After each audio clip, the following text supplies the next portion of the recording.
السلام علیکم ورحمۃ اللہ وبرکاتہ۔ آج میں ایک دعا کے ساتھ حاضر ہوں۔ صلی اللہ علیہ وآلہ وسلم۔ اعوذ باللہ من الشیطان الرجیم، بسم اللہ الرحمن الرحیم۔ ربنا ولا تحملنا ما لا طاقت لنا به واعف عنا واغفر لنا وارحمنا انت مولانا فانصرنا علی القوم الکافرین۔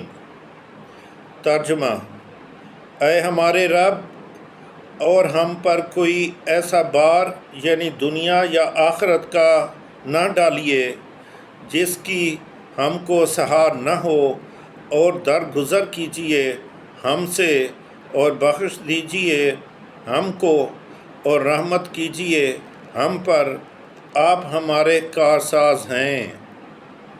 سو آپ ہم کو کافر لوگوں پر غالب کیجیے، آمین ثم آمین۔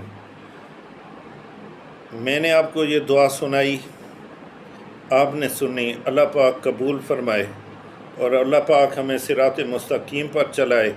اللہ پاک سب بیماروں کو شفاء کاملہ عطا فرمائے۔ اللہ پاک سب مسلمانوں کی پریشانیاں دور فرمائے، آمین ثم آمین۔ آپ سے ریکویسٹ ہے، آپ میرا چینل سبسکرائب اور لائک ضرور کریں، گھنٹی کا بھی بٹن دبانا نہ بھولیں۔ شکریہ۔ السلام علیکم ورحمۃ اللہ وبرکاتہ۔